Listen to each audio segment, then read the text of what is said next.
할렐루야, 사순절 20일째 새벽기도에 나오신 것을 환영합니다.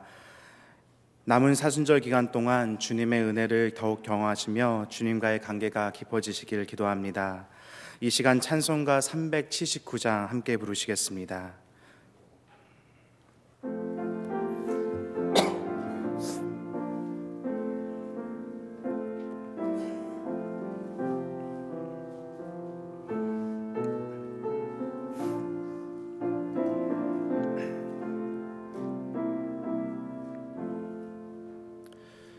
내 갈 길 멀고 밤은 깊은데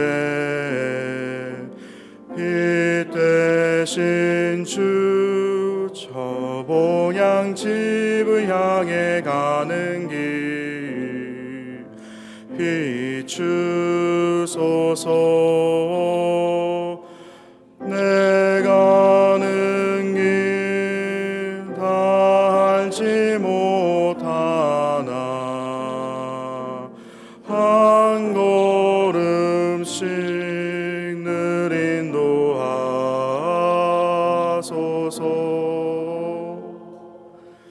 이전에 방탕하게 지낼 때에 오만하여 맘대로 고집하던 이제이 사하소서.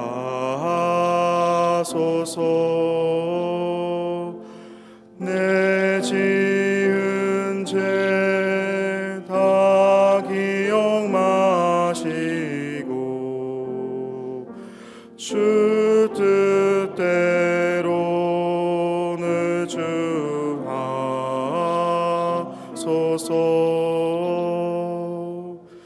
이전에 나를 인도하신 주 장래에도 내 앞에 험산 중년 만날 때에 도우소서. 밤 지나고 저 밝은 아침에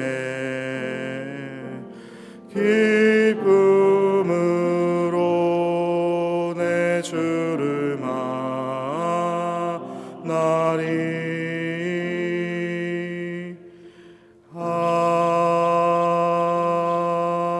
아멘. 기도하시겠습니다. 자비로우신 주님, 주님의 크신 은혜에 감사를 드립니다. 저희들의 불순종과 죄로 인하여서 깨졌던 하나님 아버지와의 관계를 예수님의 보혈을 통해서 용서하시고 회복시켜 주심을 감사드립니다. 주님의 귀한 은혜를 오늘 하루도 새롭게 경험하며 나누기 원합니다. 하지만 주님, 세상이 악하고 어둡습니다. 많은 유혹들이 있습니다. 많은 어려움이 있습니다. 많은 아픔과 상처들이 있습니다. 그래서 주님을 잊을 때가 많습니다. 하지만 주님, 이 시간 주님의 말씀을 듣고 묵상하며 마음에 새기길 원합니다. 그래서 오늘 하루 주님의 말씀대로 살아가길 원합니다. 주님의 나라와 의를 먼저 구하길 원합니다. 이 어둡고 악한 세상의 빛과 소금이 되길 원합니다. 영적으로 깨어있으며 주님의 재림을 기다리기 원합니다. 이를 위해 성령님을 통해서 저희들에게 힘 주시고 인도해 주실 줄 믿으며 이 모든 말씀 예수 그리스도의 이름으로 기도하였습니다. 아멘. 오늘 함께 봉독하실 말씀은 마태복음 25장 1절부터 13절 말씀입니다.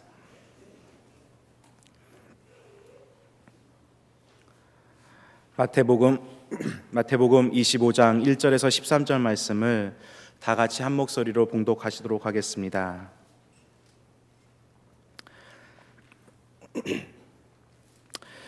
그런데 하늘나라는 저마다 등불을 들고 신랑을 맞으러 나간 10처녀에 비길 수 있을 것이다. 그 가운데서 5은 어리석고 5은 슬기로웠다. 어리석은 처녀들은 등불을 가져갔으나 기름은 갖고 있지 않았다. 그러나 슬기로운 처녀들은 자기들의 등불과 함께 통에 기름도 마련하였다. 신랑이 늦어지니 처녀들은 모두 졸다가 잠이 들었다. 그런데 한밤중에 외치는 소리가 났다. 보아라, 신랑이다. 나와서 맞이하여라. 그때 그 처녀들이 모두 일어나서 제 등불을 손질하였다. 미련한 처녀들이 슬기로운 처녀들에게 말하기를 우리 등불이 꺼져가니 너희의 기름을 좀 나누어 다오 하였다. 그러나 슬기로운 처녀들이 대답을 하였다. 그렇게 하면 우리에게나 너희에게나 다 모자랄 터이니 안 된다. 차라리 기름 장수들에게 가서 사서 써라. 미련한 처녀들이 기름을 사러 간 사이에 신랑이 왔다. 준비하고 있던 처녀들은 신랑과 함께 혼인잔치에 들어가고 문은 닫혔다. 그 뒤에 나머지 처녀들이 와서 주님, 주님, 문을 열어주십시오 하고 애원하였다. 그러나 신랑이 대답하기를 내가 진정으로 너에게 말한다. 나는 너희를 알지 못한다 하였다. 그러므로 깨어 있어라. 너희는 그날과 그 시각을 알지 못하기 때문이다. 아멘. 이 시간 말씀을 다시 한번 묵상하시며 기도하시도록 하겠습니다.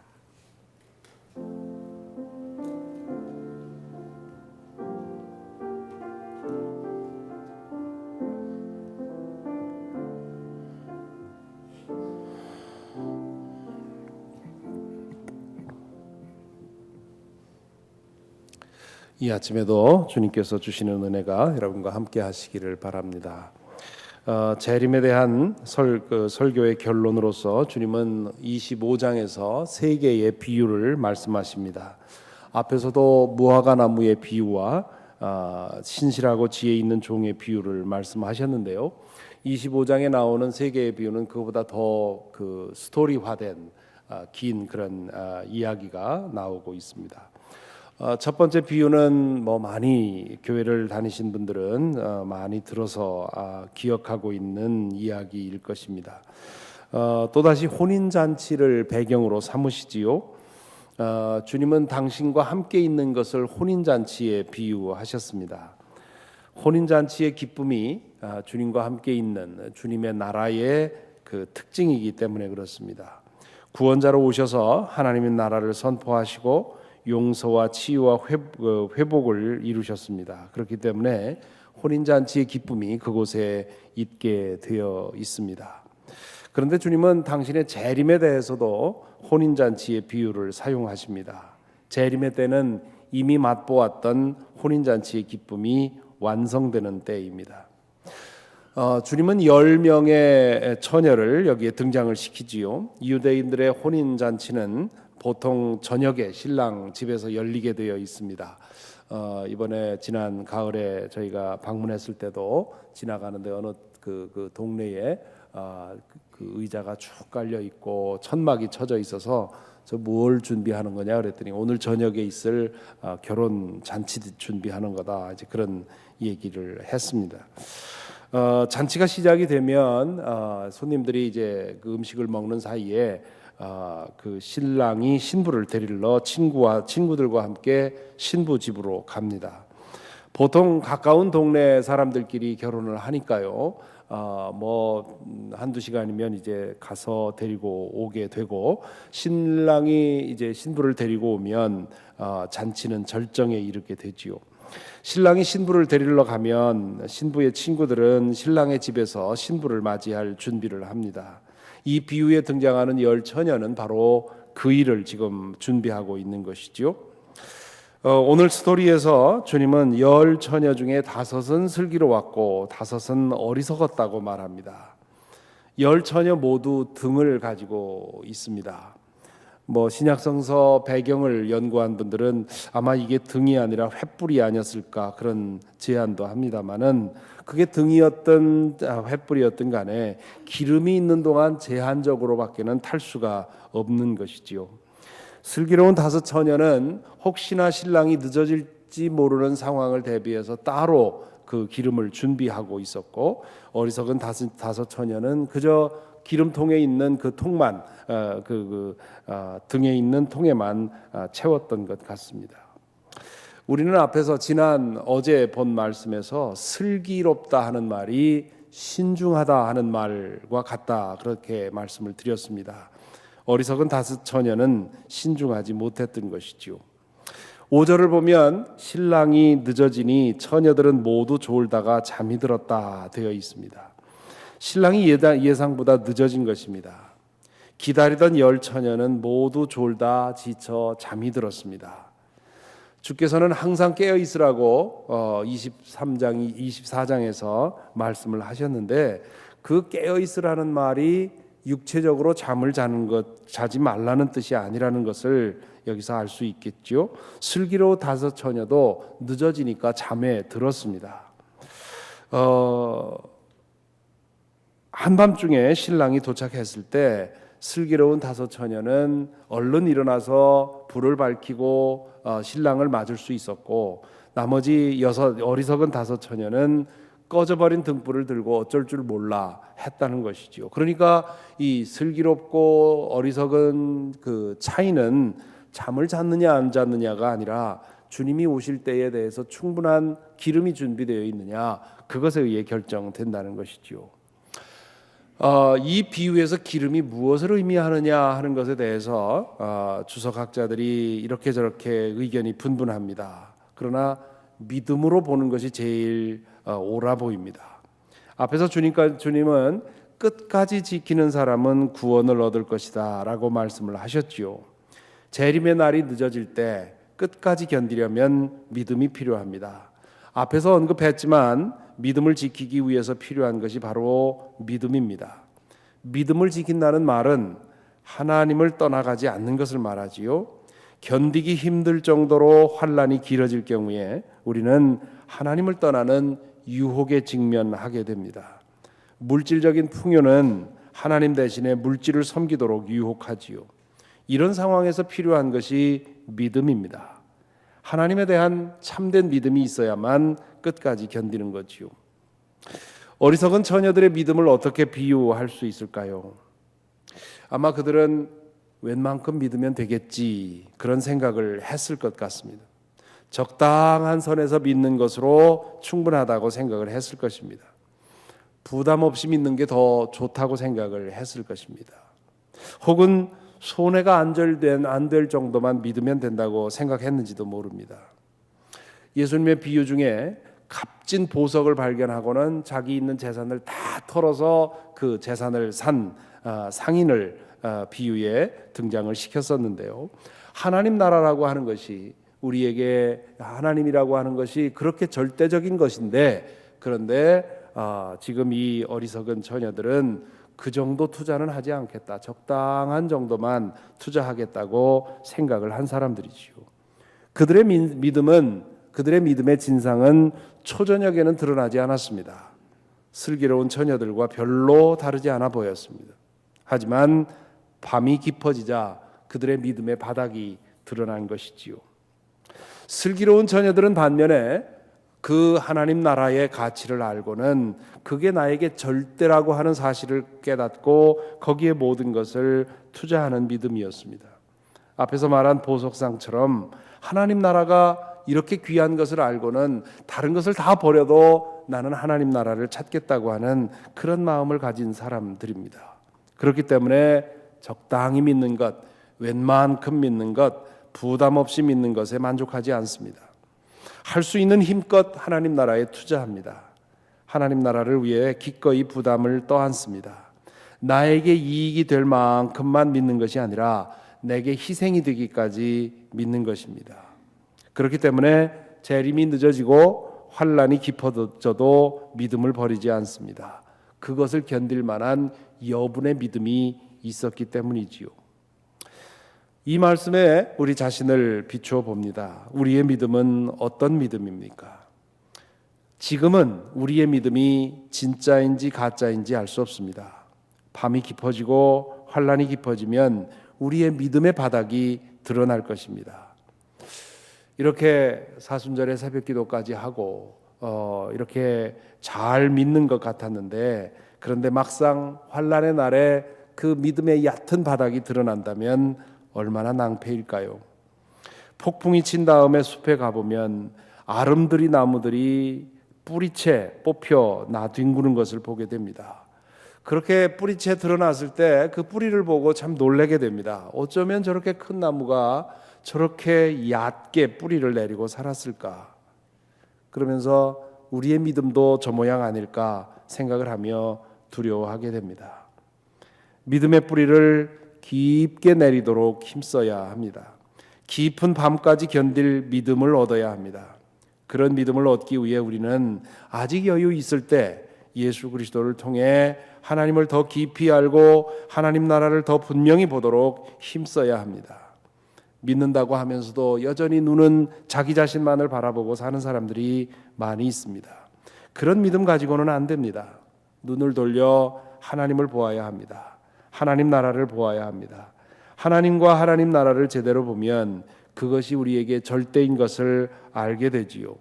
그 나라에 모든 것을 걸어야 한다는 것을 깨닫습니다. 그렇게 깨닫고 그 나라를 중심으로 살아가면 우리의 믿음의 뿌리가 점점 깊어질 것이고, 그리고 재림의 날이 길어지고 또 환란이 깊어질 때 그 기간을 견딜 수 있는 여분의 믿음이 우리에게 준비될 것입니다. 신랑이 당도했을 때 어리석은 5 처녀가 슬기로운 처녀들에게 청하지요. 우리 등불이 꺼져가니 너희의 기름을 좀 나누어 다오. 그러자 슬기로운 처녀들이 대답합니다. 그렇게 하면 우리에게나 너희에게나 다 모자랄 터이니 안 된다. 차라리 기름 장수들에게 가서 사서 써라. 거절당한 미련한 처녀들은 한밤중에 기름을 사러 가고 그 사이에 신랑은 도착하고 그리고 문은 닫혀버립니다. 늦게서야 기름을 구한 어리석은 처녀들이 와서 문을 두드리면서 열어달라고 간청을 하지만 신랑도 역시 냉담하게 응답합니다. 내가 진정으로 너희에게 말한다. 나는 너희를 알지 못한다. 이 대목이 참 처음 읽는 사람에게는 놀랍습니다. 슬기로운 처녀들은 신중하긴 했지만 너그러운 사람들은 아니었습니다. 예수님께서 이런 행동을 칭찬하시기를 원하시나 그런 질문이 들지요. 곤경에 처한 사람들을 어떻게든 도와주라는 것이 주님의 말씀 아니었습니까? 그런데 왜 여기에서는 이렇게 매몰차게 행동하는 이 여인들에 대해서 칭찬을 하실까? 이제 앞으로도 우리 계속해서 비유를 몇 개 볼 텐데요. 예수님의 비유의 특징 중에 하나는 그 비유 안에 이상한 대목이 있다는 겁니다. 서프라이즈라고 하는데요. 일상생활에서 쉽게 경험할 수 있는 방식으로 이야기가 진행이 되다가 전혀 예상 밖의 일이 일어납니다. 그리고 바로 그 대목에 아주 중요한 메시지가 담겨 있습니다. 그러므로 예수님의 스토리 패러블을 읽을 때는 거기에 초점을 두면 틀림이 없습니다.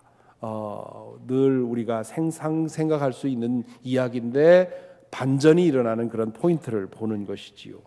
여기 이 슬기로운 여인들이 미련한 여인들에게 거절하는 것, 이게 바로 이 비유의 반전입니다. 왜 이렇게 했을까요? 왜 이 반전을 통해서 예수님은 무슨 말씀을 전하려고 하는 걸까요? 이 비유의 초점은 마지막 때에 준비되어 있는 것에 대해서 말씀하고 있습니다. 기름은 믿음을 의미한다고 했지요. 주님은 여기서 마지막 때가 되어서 믿음을 보충하려고 하는 것은 헛된 일이라는 사실을 강조합니다. 또한 믿음은 다른 사람에게 나누어 줄 수가 없습니다. 자기 자신이 스스로 준비해야 합니다. 또한 그 일은 마지막이 다가오기 전에 해야 합니다. 아직 여유 있다 싶을 때 믿음이 깊이 뿌리를 내려 폭풍에도 흔들리지 않도록 준비해야 합니다. 적당히 믿다가 때가 오면 준비하면 되지 이렇게 생각하면 이미 그때는 늦어버린다는 것이지요. 주님께서는 비유의 마지막에 결론적으로 말씀하시지요. 그러므로 깨어 있으라. 너희는 그 날과 그 시각을 알지 못하기 때문이다. 알 수 없는 재림의 때에 가장 좋은 준비는 깨어 있는 것입니다. 깨어 있다는 말은 잠을 자지 않는 것이 아니라 마지막 날까지 견디기에 충분한 믿음을 준비하는 것입니다. 이제 다음에 이어지는 비유에서는 그러면 그때까지 기다리면서 뭐 할 거냐 하는 것에 대한 말씀입니다. 그것도 중요한데 무엇보다도 오늘 첫 번째 비유를 통해서는 우리의 믿음이 과연 그 마지막 환난까지 통과할 수 있는 충분한 믿음이 되겠는가, 그런 질문입니다. 그러므로 우리는 여기서 다시 한번 경각심을 가져야 합니다. 때 늦기 전에 믿음의 기름을 충분히 준비해야 하겠습니다. 아직 평안할 때 믿음의 뿌리가 깊어지도록 힘써야 합니다. 아름드리 나무들이 폭풍에 맥없이 넘어가는 이유는 뿌리가 깊지 않기 때문이고, 뿌리가 깊지 않은 이유는 토양과 기후가 너무 좋아서 그렇습니다. 아리조나의 돌산을 다니다 보니까 바위 틈에 비집고 뿌리를 내리고 자라는 소나무들을 자주 볼 수 있었습니다. 그 바람과 그런 그 역조건에서 살아남기 위해서 죽을 힘을 다해서 틈만 있으면 그 뿌리를 뻗어 내려갑니다. 그 나무들은 우리 그 바깥에 보이는 그 나무의 크기보다 속으로 들어가 있는 뿌리가 더 깊지요. 그렇기 때문에 그 어마어마한 폭풍과 바람, 그런 것에도 끄떡없이 그 벼랑 끝에 서서 자라고 있는 것입니다. 지금 우리가 사는 환경은 우리의 믿음의 뿌리가 깊어지지 못하게 하는 너무도 편안한 환경입니다. 이러한 환경에서 이 믿음이면 충분하리라고 생각을 했다가 정작 환난을 만났을 때 그 믿음의 뿌리가 드러나고 맥없이 넘어지는 그런 일이 우리에게도 있을 수 있다는 것이지요. 지금 환난을 당하고 있습니까? 재림 이전에 올 그런 극심한 환난이 아니더라도 우리는 인생의 길을 걸어가면서 이런저런 환난을 만날 수 있습니다. 그것을 연단의 기회로 삼으시기 바랍니다. 믿음의 뿌리가 깊어지는 기회로 삼자는 말이지요. 미국에 지금 가장 큰 영향력을 행사하는 목사님 중에 한 분이 존 파이퍼 목사인데요. 그분이 얼마 전에 전립선 암 수술을 받았습니다. 수술을 받기 전에 그는 자신의 블로그에 Don't waste your cancer, 당신의 암을 허비하지 말라 하는 글을 올렸습니다. 암을 수술하고 치료하는 과정에서 믿음이 더 깊어지지 아니하면 암을 허비한 것이라는 말이지요. 옳은 말입니다. 우리 인생의 여정에서 고난은 없을 수 없습니다. 다만 그 고난을 허비할 수도 있고 유익하게 사용할 수도 있습니다. 지금 평안하게 살고 있습니까? 풍요롭게 살고 있습니까? 그렇다면 그것에 빠지지 않도록 자신을 깨워야 합니다. 고난은 우리의 믿음을 흔들어서 뿌리를 뽑아버리려고 하지만 안정과 풍요는 우리의 믿음의 뿌리를 썩게 만듭니다. 안정과 풍요는 분명히 복입니다만 그것을 잘못 다루면 화가 되는 것이지요. 반대로 고난은 분명히 화입니다마는 그러나 그걸 잘 받아들이면 복이 됩니다. 그래서 시편 119편에서는 고난이 나에게 복이었다 그렇게 고백을 하고 있습니다. 어떤 상황에 처하든지 믿음이 깊어지는 것, 하나님 나라가 내 목적이 되는 것, 내가 아니라 하나님이 내 믿음의 목적이 되는 것, 그것을 위해 힘써야 할 것입니다. 그것이 재림에 대한 가장 좋은 준비이고 그것이 깨어있는 것이고 그것이 넉넉한 믿음, 여분의 믿음, 마지막 때에 우리가 인생의 환난을 당할 때 그 환난의 날에까지 우리를 지켜줄 수 있는 그런 믿음을 준비하는 것입니다. 그런 큰 믿음의 시련이 오기 전에 작은 시련들 앞에서 우리가 더 깊이 뿌리를 내린다면 우리도 우리의 시간이 다 끝날 때까지 믿음의 길을 갈 수 있을 줄 믿습니다. 찬송가 175장 함께 부르겠습니다. 175장.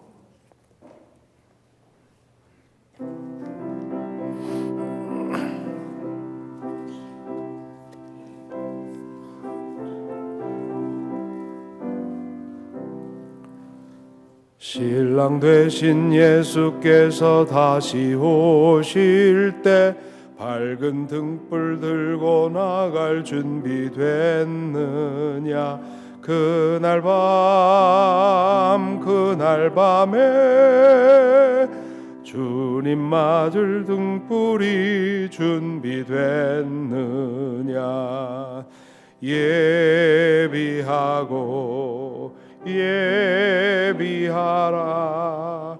우리 신랑 예수 오실 때 밝은 등불 손에 들고 기쁨으로 주를 맞겠네. 주를 나와 맞으라는 소리 들릴 때 기뻐하며 주를 맞이할 수 있느냐. 그날 밤에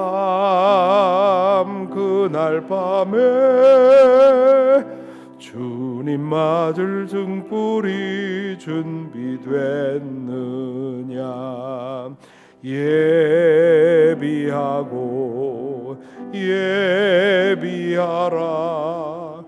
우리 신랑 예수 오실 때 밝은 등불 손에 들고 기쁨으로 주를 맞겠네. 항상 깨어 기도하며 거룩한 기름 맞지 못하리. 그날 밤에 주님 맞을 등불이 준비됐느냐.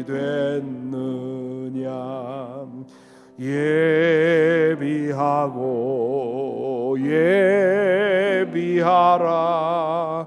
우리 신랑 예수 오실 때 밝은 등불 손에 들고 기쁨으로 주를 맞겠네. 그날 밤에 영화로운 혼인 잔치에 기뻐하며 할렐루야 찬송 부르리. 그날 밤에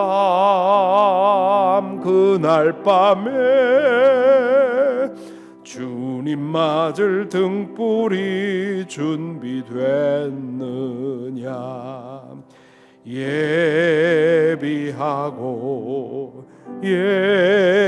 예비하라. 우리 신랑 예수 오실 때 밝은 등불 손에 들고 기쁨으로 주를 맞겠네. 기도하겠습니다. 먼저 오늘 말씀에 비추어서 우리 자신의 믿음을 돌아보십시다. 우리의 믿음은 과연 환난을 이겨낼 수 있는 믿음입니까?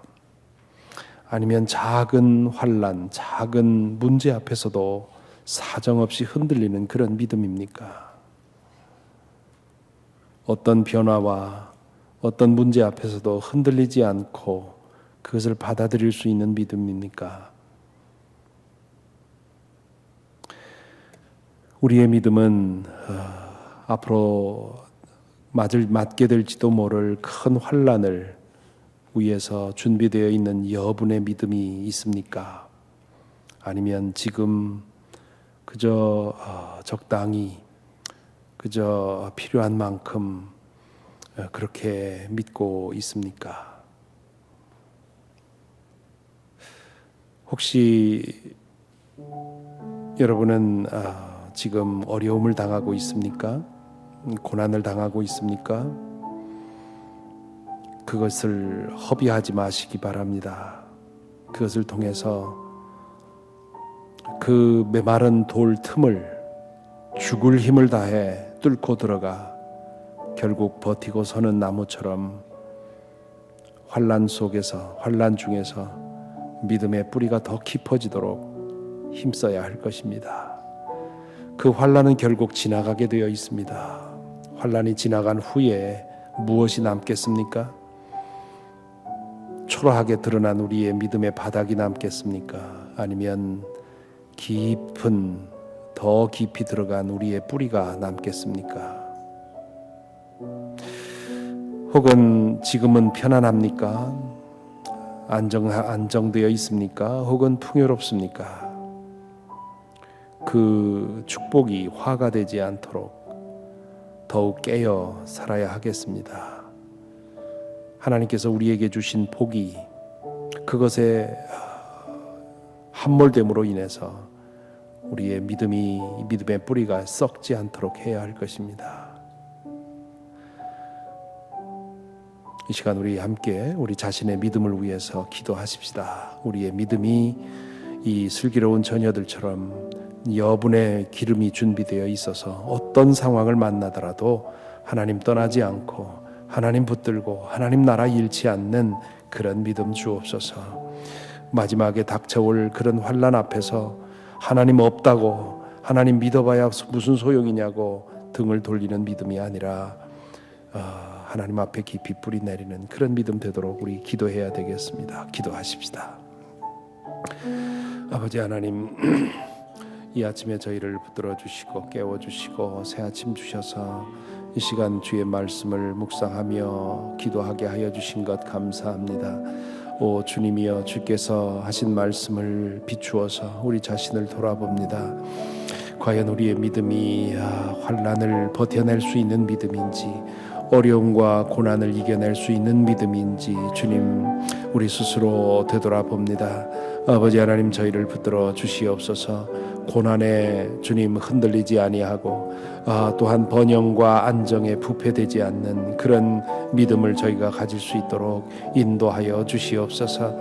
아버지 하나님, 때가 되었을 때 믿음이 없어서 경황 없어 하는 저희가 되지 않게 하시고, 주님 그 때가 다가오기 전에 아직 여유가 있을 때 우리의 믿음이 더욱 깊어질 수 있도록 인도하여 주시옵소서. 우리가 고난을 당할 때 주님 그것으로 인해 뿌리 뽑히지 않게 하시며 오히려 더 깊은 뿌리를 내릴 수 있도록 주님 우리를 붙드시고 인도하여 주시옵소서. 주님 그 믿음으로 인해서 앞으로 어떤 일이 오더라도 주님 당당히 맞을 수 있는, 담대히 맞을 수 있는 그런 믿음의 담력을 허락하시고, 아버지 하나님 또한 그 어떤 일에도 주님 저희가 정신 빨리지 않고 또한 믿음이 부패되지 않는 그런 믿음 가질 수 있도록 아버지 하나님 오늘 또 붙들어 주시고 인도하여 주시옵소서.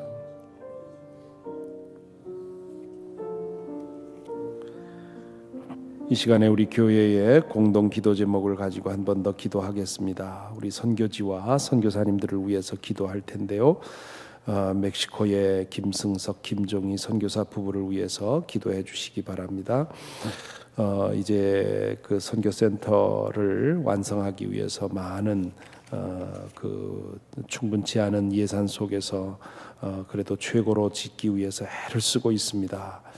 피곤하지 않도록 위해서 기도해 주시고요. 남아프리카 공화국에 이제 떠나간 장용석 강준희 권사님 기억해 주시고요. 탄자니아의 박윤석 선교사님, 아내를 먼저 보내고 홀로 사역하고 있는 그 선교사님을 기억해 주시고요. 니카라과의 전구 선교사님, 그리고 우리가 알고 있는 다른 선교사님들과 선교지를 생각하면서 함께 기도하기를 바랍니다. 그들을 위해서 기도할 뿐만 아니라 우리는 이 땅에 우리의 삶의 터전에서 선교하는 선교사들이라는 사실을 기억하고 우리의 삶을 통해서 오늘도 주의 복음이 전파될 수 있게 해달라고 기도해야 되겠습니다. 이 시간 한 번 더 함께 기도하겠습니다.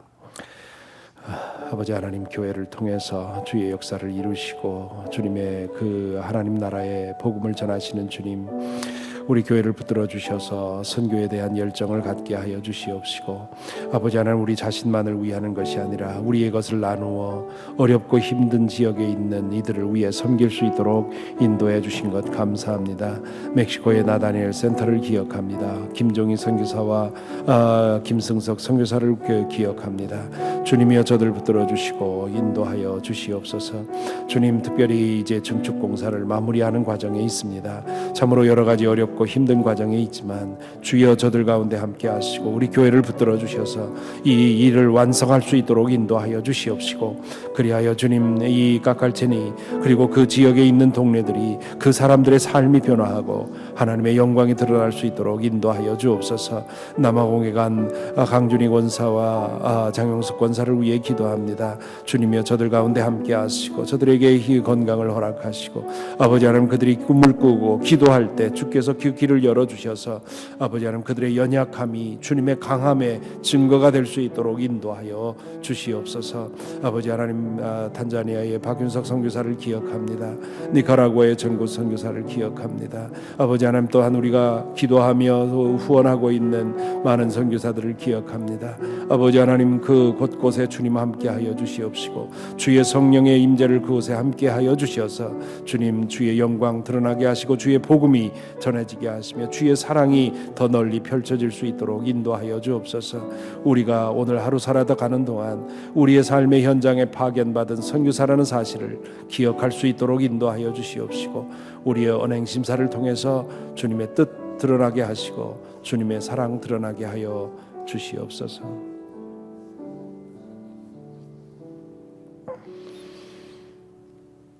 아버지 하나님, 이 아침에 저희의 기도가, 저희의 믿음의 뿌리가 주님에게 더 깊이 내려지는 그런 기도의 시간이 되기를 원합니다. 주님, 우리의 믿음으로 인해서 그 어떤 번영과 풍요에도 매몰되지 않고 그 어떤 고난과 환난 앞에서도 두려워 떨지 않는 그런 믿음이기를 원합니다. 주님, 이 믿음 저희에게 주시옵소서. 주님, 우리가 아직도 여유 있을 때 더 깊은 믿음 저희가 도모함으로 인해서 어떤 풍상에도 흔들리지 않고 벼랑 끝에 우뚝 서 있는 나무처럼 그렇게 우리의 인생길을 갈 수 있도록 주님 인도하여 주셔서 환난의 때에 오히려 우리의 믿음의 그 바탕이 드러나는, 그 입증되는 그런 은총 우리 모두에게 허락하여 주시옵소서. 주님, 오늘 하루의 삶도 주님 앞에 바칩니다. 오늘 하루 우리의 삶이 우리의 말과 행실과 얼굴 표정과 눈빛을 통해서 주의 사랑 전하는 하루의 삶이 되도록 축복하여 주옵소서. 우리 주 예수 그리스도의 이름으로 기도하옵나이다. 아멘.